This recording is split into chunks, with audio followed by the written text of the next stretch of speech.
अस्सलाम वालेकुम मेरे सादा से पाकिस्तानियों। मेरा नाम रेहान तारिक है और आप मेरा यूट्यूब चैनल देख रहे हैं। लाखों दिलों की धड़कन, ख़बरों में रहने का हुनर जानने वाली शख्सियत, हमाजैद शख्सियत, सियासतदान भी हैं, फ़नकार भी हैं, एंकर भी हैं, मजहबी स्कॉलर भी हैं। मैं बात कर रहा हूँ डॉक्टर आमिर लियाकत हुसैन साहब की। डॉक्टर आमिर लियाकत हुसैन को गुज़श्ता रात तशवीशनाक हालत में साउथ सिटी कराची हॉस्पिटल मुंतकिल किया गया। अब उनके चाहने वाले बड़े बेताब हैं, बड़े मुस्तरब हैं, वो जानना चाह रहे थे। फिर आपको पता है कि डॉक्टर आमिर लियाकत हुसैन के बारे में बहुत सारी मीम्स भी बनती हैं, कुछ मीम्स बनती हैं और कुछ वो बना लेते हैं। अब डॉक्टर आमिर लियाकत किस आर्जे में मुब्तला थे कि उन्हें क्रिटिकल कंडीशन में साउथ सिटी हॉस्पिटल मुंतकिल करना पड़ा, ये इस वक्त एक सवाल है जो ज़ेर गर्दिश है, ज़ेर बहस है। आपको याद होगा कि डॉक्टर आमिर लियाकत हुसैन साहब गुज़श्ता कई रोज़ से बड़ी बहकी बहकी बातें कर रहे हैं। वो मैदान सियासत हो या फिर उनकी अपनी निजी ज़िंदगी हो, उनकी बेगमात हों और उनके साथ उनकी जो मैरिटल लाइफ है उसमें डिस्टर्बेंस हो, ऐसी बहुत सारी बातें हैं जिनका आखिर रिबटल वो खुद देते हैं और डॉक्टर आमिर लियाकत इस तरह की तमाम तर ख़बरों की तरदीद कर देते हैं। आपको याद होगा कि डॉक्टर आमिर लियाकत हुसैन साहब की जो फर्स्ट वाइफ हैं बुशरा आमिर साहिबा और उनके बच्चे दुआ आमिर और अहमद आमिर साहब, ये उनसे अलहदा हो गए थे और इसकी बहुत सारी रीज़न्स थी।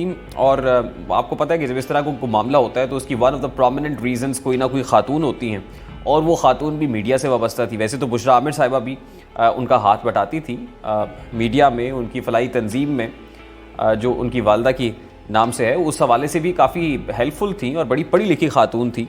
लेकिन फिर आ जाती हैं जनाब तूबा आमिर साहिबा।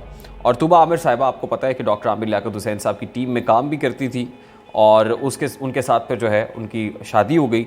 फिर आपको पता है कि वो बहुत सारे प्रोग्राम्स में, शोज़ में इकट्ठे आए भी। और फिर तनाज़े की एक और बड़ी वजह बनी, एक और लड़की आ गई, हानिया खान साहिबा। उनकी बहुत सारी वीडियोज़ जो हैं वो आई और उसमें ये क्लेम किया कि डॉक्टर आमिर लियाकत ने उनसे शादी कर रखी है। बहरकैफ पता नहीं ये वजह थी या कोई और वजह थी, तूबा आमिर साहिबा जो सेकंड वाइफ थी आमिर लियाकत हुसैन साहब की, उनके साथ कोई तनाज़ा बन गया और उसके बाद आमिर लियाकत हुसैन साहब ने तूबा आमिर साहिबा के जो ट्विटर हैंडल है उस पर बहुत सारी ट्वीट्स के स्क्रीनशॉट भेजे कि देखिए तूबा ये कह रही हैं कि हम अभी भी हस्बैंड एंड वाइफ हैं, हमारे दरमियान कोई ऐसा प्रॉब्लम नहीं है, कोई तनाज़ा नहीं है। बहरकैफ ये बहुत सारे जो हैं वो rise and falls doctor Aamir Liaquat Hussain साहब की ज़िंदगी में आए हैं। और फिर उसके बाद मैदान सियासत में भी कोई बहुत अच्छा, या वो जो चाह रहे थे इमरान खान साहब से या उनकी टीम से, वो को टास्क उनको नहीं मिल सका। फिर किसी प्रोमिनेंट टीवी शो, किसी टीवी चैनल के साथ वो एसोसिएट नहीं रहे। अच्छा, ये स्नो बॉल होती रही हैं तमाम तर चीज़ें और डॉक्टर आमिर लियाकत हुसैन साहब गुज़श्ता कई दिनों से बड़ी बहकी बहकी बातें कर रहे हैं। वो सियासत में भी हैं और उसके बाद निजी ज़िंदगी से मुताल्लिक भी हैं। फ़ैन्स, फॉलोअर्स, मीम्स बनाने वाले, ट्रेंड्स बनाने वालों को ख़ुद आकर जवाब भी दे रहे हैं। और उनके जो करीबी वाकिफ़ाने हाल हैं, रफ़क़ाए कार हैं, वो ये बताते हैं कि he is under severe depression. इसी डिप्रेशन की कंडीशन में उन्होंने सुसाइड अटैम्प्ट किया है, ख़ुदकुशी की कोशिश की है और इस ख़ुदकुशी की कोशिश के नतीजे में उनकी हालत गैर हो गई और इसी हालत में उनको साउथ सिटी हॉस्पिटल ले जाना पड़ा। अब ये करीबी ज़राए बता रहे हैं, आई डोंट नो इसके अंदर किस हद तक सदाकत है। ऑब्वियसली ये तो डॉक्टर आमिर लियाकत कंफर्म कर सकते हैं या वो हॉस्पिटल का स्टाफ कंफर्म कर सकता है। वैसे हमने हॉस्पिटल में भी कॉल करने की कोशिश की है, लेकिन ऑब्वियसली किसी भी पेशेंट की जो कंडीशन है उसको कोई भी हॉस्पिटल रिवील नहीं करता है कि असल में सिम्टम्स क्या थे। लेकिन जो करीबी सोर्सेज हैं वो इस चीज़ की कंफर्मेशन दे रहे हैं, तस्दीक कर रहे हैं कि डॉक्टर आमिर लियाकत हुसैन ने डिप्रेशन की कंडीशन के अंदर शायद खुदसोज़ी की कोशिश की है। उनके बहुत सारे चाहने वाले हैं और उनके चाहने वालों की दुआएं भी उनके साथ हैं। लेकिन अब ये बात सामने आ रही है कि वो संभल चुके हैं, उनकी तबीयत काफ़ी बेहतर है, हॉस्पिटल में मौजूद हैं, लेकिन अब उनकी हालत ख़तरे से बाहर है। तो डॉक्टर आमिर लियाकत हुसैन साहब का एक और शो भी आ रहा है बोल हाउस के नाम से, बोल न्यूज़ नेटवर्क के ऊपर बिग बॉस की तर्ज पर एक प्रोग्राम जो है वो मुरतब किया गया है।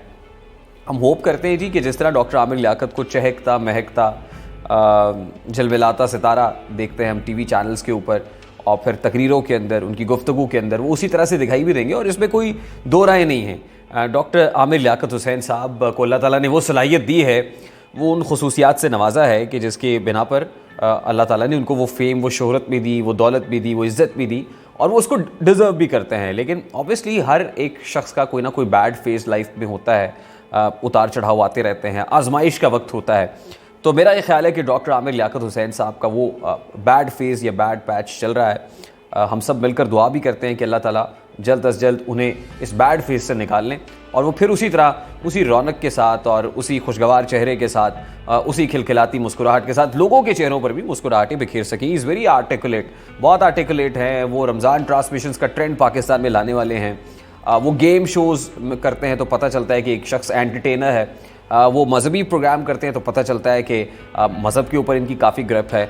वो सियासत में आते हैं, पॉलिटिकल स्पीचेस करते हैं, जैसा कि गुज़श्ता दिनों उन्होंने MQM के एक जलसे के अंदर किया जहाँ महाजिर थे और वहाँ पर उन्होंने ये कहा कि असल में अगर TLP से आप बात कर सकते हैं, अगर आप TTP से बात कर सकते हैं तो फिर अल्ताफ़ हुसैन से बात क्यों नहीं की जा सकती है, MQM से बात क्यों नहीं की जा सकती। यानी अपनी हुकूमत को भी आड़े हाथों लेना खूब जानते हैं। तो हम उम्मीद करते हैं कि ये जो उनकी मल्टी डायमेंशनल एस्पेक्ट्स है ज़िंदगी के वो सामने आते रहेंगे, लेकिन उसके साथ साथ जो उनकी निजी ज़िंदगी है हमें कोई हक नहीं है कि हम उसके ऊपर इस तरह से कमेंट करें या इस तरह के स्टेटमेंट्स पास ऑन करें, लेकिन उनके लिए दुआ हम ज़रूर कर सकते हैं। उम्मीद है कि वो बहुत सारे लोग जो उनके बारे में जानना चाह रहे थे उनको कुछ इन्फॉर्मेशन ऐसी हौसला अफजा मिली होगी और उनकी हालत अब ख़तरे से बाहर है, लेकिन हमें दुआ करनी है। सब लोग मिलकर दुआ करते हैं कि अल्लाह ताला उनको जल्द अज जल्द सेहतियाबी अता फरमाए और वो इसी तरह खुश व खुर्रम ज़िंदगी बसर कर सके और अपने जो देखने वाले हैं, नाजरीन हैं और सामीन हैं, उनके चेहरों पर मुस्कुराहटें बिखेर सके। मुझे रेहान तारिक को इजाज़त दीजिए, अपना बहुत सारा ख्याल रखिएगा। अल्लाह हाफ़िज़।